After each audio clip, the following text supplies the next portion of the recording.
चिपकणारच आहे ती. Guys, we are making Maggie and she is recording and she is making and I am watching. आणि ती तिकडं काय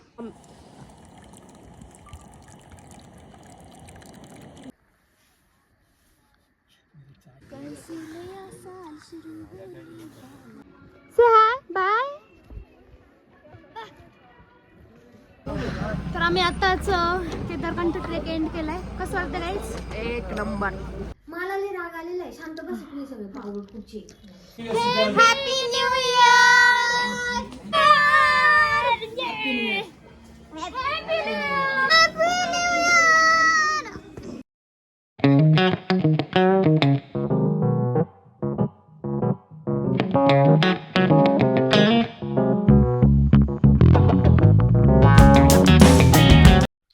हे hello, so welcome back to my channel. Last ब्लॉगमध्ये आपण पाहिलं की आम्ही समिट करून आलो होतो आणि मस्त राजमा चावल दाबून आणले होते.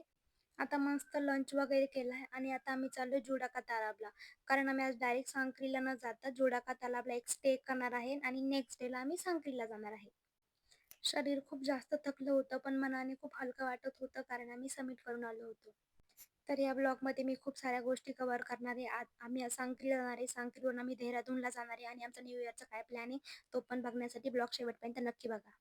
आणि आता आम्ही जुडाका तलाबला आज चाललोय आणि आम्ही जुडाका तलाबला गेल्यावर आम्ही एक ॲडव्हेंचर करणार आहे. तर ते काय आहे ते तुम्हाला पुढे कळेलच, तोपर्यंत चालत राहा. आणि इथे एक पॉईंट आहे, मी बोलले होते नेटवर्क पॉईंट. तिथे आल्यावर सगळे ज्यांच्या त्यांच्या स्पेशल पर्सनला वर घरच्यांना फोन करत होते, बट माझ्या फोनला नेटवर्कच आलं नव्हतं आणि खूप साऱ्या लोक त्यांच्या घरच्यांना फोन करत होते, सो मी कोणाकडे फोन पण नाही मागितला. बट ठीक आहे, आज तर आम्ही खाली पोहोचणारच होतो, त्यानंतर मी फोन करणार होते. माझ्या चेहऱ्यावर खुशी दिसत आहे, ही ही फक्त सबमिट केल्यानंतरची खुशी आहे, कारण खूप सारे लोक वापस आले होते आणि आम्ही सबमिट केलं होतं, त्याचा खूप जास्त प्राऊड होता. तर आता आम्ही जुडाका तलावापाशी पोहोचलोय. आता आम्ही टेंटमध्ये बॅग फेकल्या डायरेक्ट आणि आम्ही गेलो आहे आमचे ॲडव्हेंचर करायला, ते म्हणजे मॅगी करायला. येस, पहाडवाली मॅगी का स्वाद कुछ अलग ही होता है. पण इथे एक प्रॉब्लेम होता, खूप जास्त थंड हवा होती, तर आमचा गॅसच पेटत नव्हता. तर मग आम्ही असं कुठेतरी वारं लागून अशा ठिकाणी करत होतो. तर स्वप्नाली आमची शेफ आहे आजची मॅगी. तर आम्ही मॅगी बनवली आणि आम्ही चमचा आणला नव्हतो, सो आम्ही पेपर ग्लासने ते असं हलवत होतो. तर मॅगी बनल्यानंतर आम्ही चहा पण पिणार होतो. आम्ही मॅगी पण खाल्ली आणि स्पून पण नव्हते आणले आम्ही मॅगीसाठी, सो आम्ही हाताने मॅगी खाल्ली आहे. आणि त्यामुळे यांनी मला कोणीच रेकॉर्ड करू दिलं नाही ती गोष्ट, की हाताने मॅगी खातो ते नाही रेकॉर्ड करायचं. सो त्याच्यानंतर बेस्ट पार्ट म्हणजे चहा. तर स्वप्नाली परत एकदा शेफ बनले आहे आणि त्यात चहा करत आहे. तर आम्ही हे सगळं सामान आमचं पर्सनली घेऊन आलो होतो खालून. तर सगळे आम्हाला बोलत होते की इतकं वेट का घेऊन चालले, ऑलरेडी वर इतकं चढायचंय, पण नाही, हमारे अंदर की चूल है ना.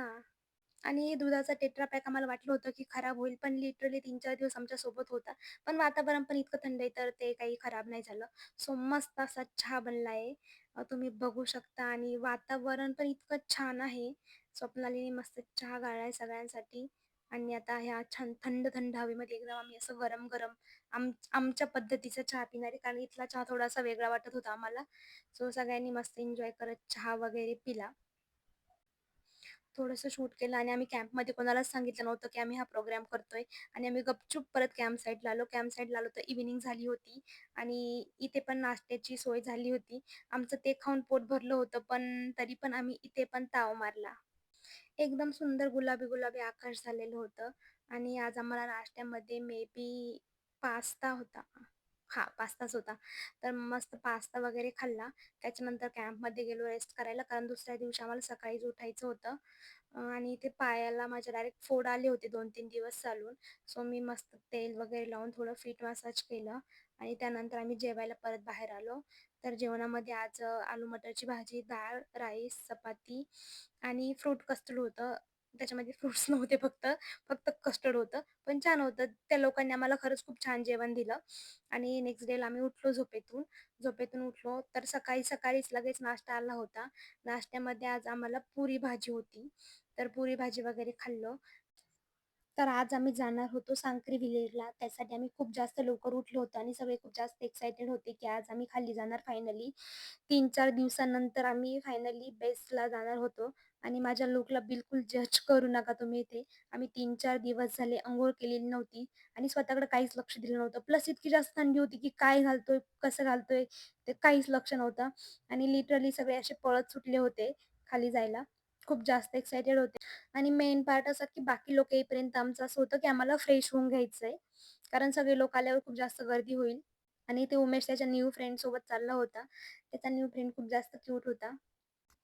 या पूर्ण ट्रेकमध्ये आम्हाला खूप जास्तीत जास्त क्यूट डॉग्स भेटले. त्यातले काही मी कॅप्चर केले, काही केले नाही आणि मला इथे अजून हा माझा एक फ्रेंड भेटला. याचं नाव निलेश होतं. खूप जास्त क्यूट होता. सो त्याला बाय-बाय करून आम्ही पुढे निघालो. पुढे आम्हाला एक छोटीशी नदी लागली. नदी नाही पण झरणा म्हणता येईल. तिथे आम्ही सगळे फ्रेश झालो. थंड-थंड पाण्याने तोंड धुतलं आणि फायनली आम्ही खाली पोहोचलो. तर आम्ही आताच केदारकांठ ट्रेक एंड केलाय. कसं वाटतं गाईज? एक number. Achieved it. We did it. तर इतकी सुंदर ट्रिप झाली. तो मेमरी तो बनतीये. म्हणून स्वप्नाली आणि आम्ही सगळ्यांनी ते फ्रीज मॅग्नेट आणि फ्लॅग आणि काही स्पीकर्स वगैरे घेतले. त्यानंतर आम्ही निघालो. हे गाव, इथले लोक आणि त्यांचे आउटफिट सगळं काही एकदम युनिक होतं. तर हे सगळं पाहत-पाहत आम्ही मस्त हॉटेलवर आलो. हॉटेलवर आल्यावर फ्रेश झालो आणि आम्ही लगेच निघालो. तर हे काका आमचे बॅग सगळे वर बांधत आहे. आता आम्ही परत देहरादूनला चाललोय. एका ठिकाणी आम्ही लंच स्टॉप घेतला. तर तिथे मी तुम्हाला आउटफिट दाखवते. माझा खूप क्यूट होता. त्यानंतर आम्ही एका शॉपमध्ये गेलो. तिथे स्वप्नाली आणि मी 2 स्कार्फ घेतले मम्मीसाठी. त्यानंतर आम्ही परत बसमध्ये बसलो. यायच्या वेळेस आम्हाला ऑलमोस्ट 10 ते 12 तास लागले होते. पण आम्हाला आता लवकर जायचं होतं. कारण न्यू इयर चालू होणार होतं. सो आम्हाला 12च्या आधी हॉटेलवर पोहोचायचं होतं आणि लकीली आम्ही 10च्या आधीच हॉटेलवर पोहोचलो. डिनर वगैरे मस्त केला आणि त्यानंतर आम्ही न्यू इयर सेलिब्रेट केलं. तर एक और 2 रोटी ऍड कर देना. मला लय राग आलेला आहे. शांत बस प्लीज सगळे पागल कुठचे. हा हा टिक्का मसाला भी लेना. Happy new year. Happy new year. Happy new year. Happy new year.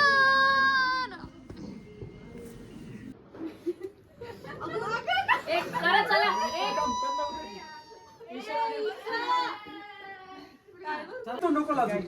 ये रे, विनायक कुठे गेला? चल, खूप खेळ.